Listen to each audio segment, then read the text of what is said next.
سامعین محترم، اس صورت میں جیسے کہ شروع میں ذکر کیا تھا کہ دو قسم کے مضامین اللہ بیان فرما رہے ہیں۔ پہلا مضمون کہ مال غنیمت اللہ کا ہے، مال غنیمت کس کا ہے؟ اور اللہ کا رسول اللہ کے حکم سے تقسیم کرے گا۔ ہو جائے نا، قل الانفال للہ والرسول، اس کا مطلب کیا ہے کہ مال غنیمت اللہ کا ہے اور اس کے رسول کا، یعنی اللہ کا ہے اور رسول اللہ کے حکم کے مطابق تقسیم کرے گا۔ یہ پہلا مضمون۔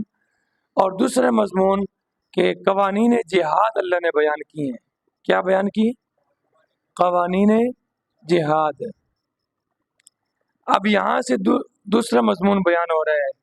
قوانین جہاد میں سے پہلا قانون اللہ بیان فرما رہے ہیں، یا ایھا الذین آمنوا، اے ایمان والو، اذا لقیتم الذین کفروا زحفا، اذا لقیتم، جب تم ملو، جب تم ملاقات کرو، الذین کفروا، کافروں سے، زحفا، میدان جہاد میں، میدان جنگ میں، فلا تولوہم، تو مت پھیرو ان کی طرف، الادبار، پیٹھے، پیٹ پھیر کر ان کی طرف ان سے بھاگو۔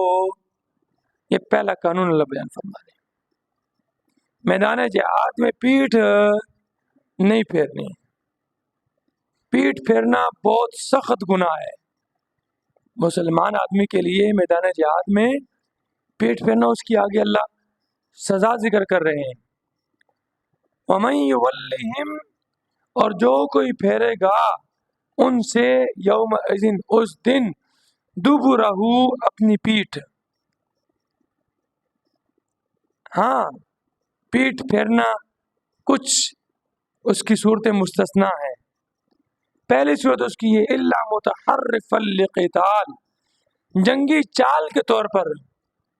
اس لیے پھر یہ کوئی جنگی چال چلنا چاہتا ہے کہ پیچھے سے آ کر دوبارہ دشمن پر حملہ کرنا چاہتا ہے، تو اس نیت سے پیٹھ پھیرنا کیا ہے؟ جائز ہے۔ ایک، او متحیزا الی فئۃ، یا اپنی جماعت کو جا کر ملنا چاہتا ہے، لڑتے لڑتے لڑتے بہت آگے نکل گیا ہے اور اپنا لشکر کیا رہ گیا ہے؟ پیچھے رہ گیا ہے۔ تو اب یہ جو پیٹھ پھیر رہا ہے، کس لیے پھیر رہا ہے؟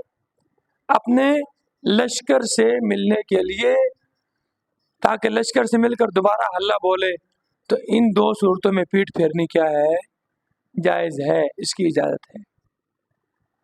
اور اس کے علاوہ اگر ویسے پیٹھ پھیر کر بھاگ رہا ہے تو اللہ فرماتے ہیں فقط باء بغضب من اللہ، وہ اللہ کے غضب میں گرفتار ہو گیا، اور مستحق ہو گیا، باء لوٹا، مستحق ہو گیا، بغضب من اللہ، اللہ کی طرف سے غضب کا، ومأواہ جہنم، اور اس کا ٹھکانہ جہنم ہے۔ یہاں سے معلوم ہوتا ہے کہ پیٹھ پھیرنا گناہ کبیرہ ہے۔ جنگ میں ان دو صورتوں کے علاوہ پیٹھ پھیر کر بھاگ جانا، میدان جنگ سے بھاگنا، یہ کیا ہے؟ گناہ کبیرہ ہے، اور اس کا ٹھکانہ کیا ہے؟ جہنم ہے۔ وبئس المصیر، اور بہت ہی برا ٹھکانہ ہے جہنم۔ کیا ہے بھائی؟ بہت برا ٹھکانہ ہے۔ اچھا، غزوہ بدر کے اندر نا، جب جنگ ختم ہو گئی، مسلمانوں کو اللہ نے فتح دی، کافروں کو شکست ہو گئی، اور بڑی ہی بری طرح شکست ہوئی۔ نہتے مسلمانوں کے ہاتھوں 70 مارے گئے، 70 گرفتار ہو گئے، اسلحہ سے لیس۔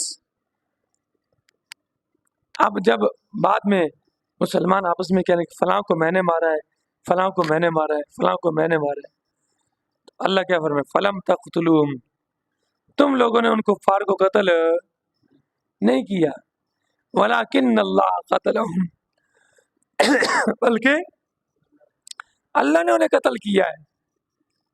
قتل کے اسباب مہیا کرنے والا کون تھا؟ اللہ تھا. یہ سارے اسباب مہیا کرنے والا اللہ ہے. تو پھر وہ سارا کچھ اختیار بھی کس کا ہے؟ اللہ کا ہی ہے. جیسے آج میں اور آپ جو مال کماتے ہیں، جو بھی کام کرتے ہیں، یہ میں نے کیا ہے. میں نے کیسے کیا ہے؟ اگر مجھے اللہ تعالیٰ وہ صلاحیت ہی نہ رہتا، وہ اسباب ہی میرے لیے مہیا نہ کرتا، تو میں کر سکتا تھا؟ کوئی بھی ہم میں سے نہیں کر سکتا تھا. اس لیے ہر کام کی نسبت کس کی طرف کرنی ہے؟ اللہ کی طرف کرنی ہے. وما فلم تقتلهم، تم نے ان کو نہیں مارا، ولکن اللہ قتلهم، لیکن اللہ نے ان کو مارا. اللہ نے ان کو قتل کیا ہے. اللہ نے ان کے قتل کے اسباب پیدا کیے. وما رمیت اذ رمیت، اور میرے پیغمبر آپ نے نہیں پھینکی اذ رمیت، جب آپ نے پھینکی. میدان بدر میں اللہ رب العزت کے حکم سے نبی پاک صلی اللہ علیہ وسلم نے ایک مٹھی کنکری کی اٹھا کے نبیوں پھینک دی دشمن کے لشکر کی طرف. اللہ رب العزت نے وہ کنکریاں کافروں کی آنکھوں میں ڈال دی، سارے کافروں کی. اور یوں ان کے دلوں میں ایسا روب طاری ہو گیا، ایسا دبدبا مسلمانوں کا ہیبت اور خوف طاری ہو گیا کہ کافر جو ہیں وہ دبدبا کر بھاگنے لگ پڑے، کھلبلی مچ گئی. تو اس کو اللہ فرما رہے وما رمیتا، میرے پیغمبر آپ نے نہیں پھینکی وہ مٹھی اذ رمیتا، جب تو نے پھینکی ہے، ولکن اللہ رما، لیکن حقیقت میں وہ کس نے پھینکی ہے؟ اللہ نے پھینکی ہے. ایک آدمی یہاں سے مٹھی اٹھا کر پھینک، کتنے آدمیوں کی آنکھوں میں جائے گی بھائی؟ سامنے والے جو ہے قریب قریب ان کے آنکھوں میں چلی جائے. اور 1000 کا لشکر ان سب کی آنکھوں میں جانا، سمجھ آ رہی ہے؟ یہ نبی پاک صلی اللہ علیہ وسلم کا معجزہ تھا. کیا تھا جی؟ اسی کو معجزہ کہتے ہیں. خلاف عادت کام، عادتاً یہ نہیں ہوتا یہاں سے آپ اٹھا لیں مٹھی اٹھا کر پھینکیں. کتنے لاٹھی صاحب کتنے دیکھیں جاسی، سامنے 2-4 بندے جڑے نیڑے ہو سن انہوں دیکھیں جاسی، جو اونج بھی ہوئے دور بندہ یہاں سے میں پھینکوں آپ کی آنکھ میں بھی نہیں جائے گی. عادتاً یہ کام نہیں ہوتا، سمجھ آ رہی ہے؟ اور مٹھی ایک ہو اس میں کتنی کنکریاں آئیں گی؟ 1000 کا لشکر ہے، سب کی آنکھوں میں پڑ گئی. تو اللہ یہ معجزہ ہے. ہاتھ نبی کا، اختیار کس کا چلا؟ حکم کس کا چلا؟ اللہ کا چلا. اور اللہ اپنے پیغمبر کی صداقت کو واضح کرنے کے لیے ایسی خلاف عادت باتیں نبی کے ہاتھ پر ظاہر کرتے ہیں. اس کو کہتے ہیں معجزہ. اور اگر یہی خلاف عادت کام لاٹھی صاحب کسی نیک بندے کے ہاتھ پر ظاہر ہو جائے، کس کے ہاتھ پر، تو اس کو کیا بولتے ہیں؟ کرامت بولتے ہیں. کرامت میں بھی کسی نیک بندے کا اختیار نہیں ہوتا. اختیار کس کا ہوتا ہے؟ اللہ کا ہوتا ہے. سمجھ آ رہی؟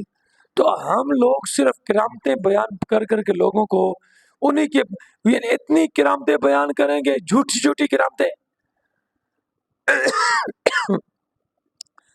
بعض نے تو بندے مقرر کیے رکھے ہوئے ہیں کرامتیں بیان کرنے کے لیے، جھوٹی کرامتیں. اور جیسے شف سرکار نے رکھی ہوئی ہیں، شف سرکار، وہ اسلام آباد وہ بلاوڑا والا، ہاں، وہ جھوٹا پرلے درجے کا مکار، بد کردار، نبی کا گستاخ، نبی کا جسے قرآن میں نہیں پڑھنا آتا، اور لوگوں کو غلط سے غلط باتیں بندے رکھے ہوئے ہیں.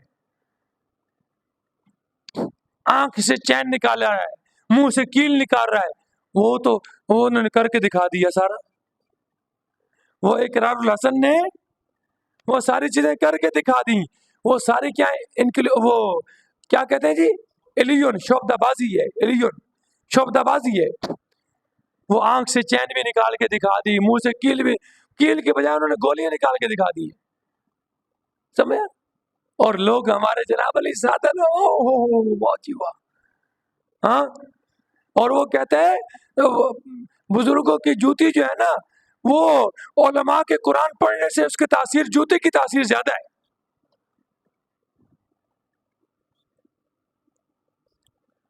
کیا بک رہا ہے کہ جوتی کی تاثیر تمہارے قرآن پڑھنے سے کیا ہے؟ واہ واہ واہ. تو ایسے لوگ آنن رکھے ہوئے ہیں جھوٹی کرامتیں بیان کر کے کہ لوگوں کو دین سے دور کرنے کی طرف